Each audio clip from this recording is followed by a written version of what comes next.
आता तुम्ही मला सांगितलं की तुम्ही स्टाफ ठेवलाय, सगळं फूड आणि त्याच्या हेल्पिंगसाठी तुम्ही स्टाफ ठेवलाय. आता सर्वात मोठा प्रश्न येतो की क्वालिटी कंट्रोल आणि तुमचं टेस्ट मेंटेन ठेवणं. म्हणजे क्वालिटीमध्ये तुमचं हायजीन तर आलंच, पण टेस्ट हा सर्वात मोठा फूडमधला सर्वात USP आहे मोठा. तर त्याला तुम्ही कसं मेंटेन ठेवतात ह्या सगळ्या प्रोसेसला? आता एक 5 ते 7 वर्षांच्या अनुभवानंतर एवढं जाणवलं आहे की टेस्ट ही सेम राहायला पाहिजे. सगळ्यात पहिलं तर आम्ही कस्टमायझेशन बंद केलं. कारण सुरुवातीला आपण असतं की कुणालाही नाही म्हणू शकत नाही आपण. कोणीतरी म्हणजे खूप वेगळ्या प्रकारच्या डिमांड येतात. मला माझ्या आजीला द्यायचे आहेत, पण त्यांना दात नाही आहेत. मग सगळे ड्रायफ्रूट्स आहेत ना, ते पावडर करून हवे.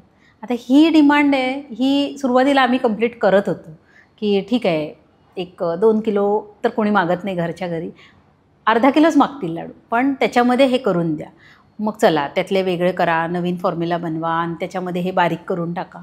पण नंतर जाणवलं की प्रत्येकाच्या कस्टमायझेशनमध्ये आपण गेलो तर आपल्या प्रॉडक्टची टेस्ट ही बदलते आहे किंवा काहीतरी कमी जास्त होतं आहे. सो त्याच्यामुळे सगळ्यात पहिलं तर आम्ही सगळ्या प्रॉडक्टबद्दल फॉर्म्युला क्रिएट केला की कितीही कमी ऑर्डर आली तरीही एवढ्याच क्वांटिटीमधला पदार्थ बनवायचा. म्हणजे अगदी लाडूसुद्धा म्हटले तर मिनिमम आमचं पहिलं जी बॅच बनते ती 5 किलोचीच बनते.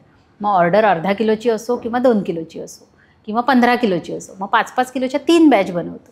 पण जी बॅचचा एक फायनल फॉर्म्युला ठेवलेला आहे, एवढे ग्रॅम हे, तेवढे ग्रॅम ते, असं ते लिहिलेलं आहे, ते मोजून मापूनच तेवढं टाकलं जातं. त्यामुळे टेस्टचा फरक होण्याचा प्रश्नच पडत नाही.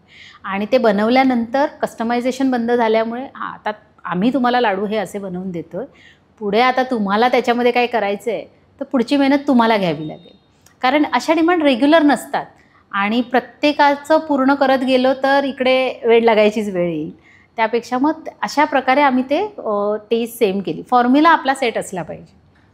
कितीही चेंज करा, पण आपल्या ह्या क्वालिटीचंच डाळ किंवा त्या क्वालिटीचंच तूप किंवा ह्याच ब्रँडचं तूप, अगदी मिरची पावडरसुद्धा ह्या कंपनीची तर त्याच कंपनीची, असं जेव्हा आपण फायनल करतो ना, कारण स्टँडर्ड कंपन्यांमधनं जे मिळणाऱ्या गोष्टी आहेत त्या त्यांनी स्टँडर्ड ठेवल्यामुळे असतात. त्यामुळे त्या आपल्यालासुद्धा बिनदिक्कत आपण डोळे झाकून ते टाकू शकतो. मग त्या मिरचीमध्ये ना कधी कमी तिखटपणा असतो ना कधी जास्त तिखटपणा असतो. सो अशा प्रकारे तो फॉर्म्युला सेट केल्यामुळे टेस्ट सेम राहिली, क्वालिटी सेम ठेवली आणि स्ट्रिक्टली सगळ्यांनी हायजीन वापरूनच आणि ट्रेंड एम्प्लॉईनेच आपले प्रॉडक्ट बनवायचे असं. त्यामुळे त्या शिकलेल्या ज्या आहेत किंवा ज्यांनी त्याच्यामध्ये 2-2, 3-3 वर्ष काम केलेलं आहे, आता ते कितीही म्हणजे त्रास होऊ देत किंवा कितीही मोठी ऑर्डर येऊ देत, त्या प्रमाणात तेवढ्याच ह्याच्यात करतो. कधीही त्याच्यामध्ये प्रमाण कमी जास्त केलं जात नाही, ते सेम राहते त्याच्यात. तुम्ही हा व्हिडिओ इथपर्यंत बघितलात म्हणजे हा नक्की व्हिडिओ तुम्हाला आवडला आहे. ह्याचा पूर्ण व्हिडिओ, पूर्ण पॉडकास्ट आपल्या मेन यूट्यूब चॅनलवर आहे, ज्याचं नाव आहे वन टेक विथ अनिकेत. हे चॅनल तुम्ही नक्की फॉलो करा. आणि इंस्टाग्रामवर आम्ही बऱ्याच रील्स ह्या व्हिडिओच्या अपलोड केलेल्या आहेत, त्या पण तुम्ही सगळ्या बघा. आणि वन टेक विथ अनिकेत हे इंस्टाग्राम चॅनल पण फॉलो करा.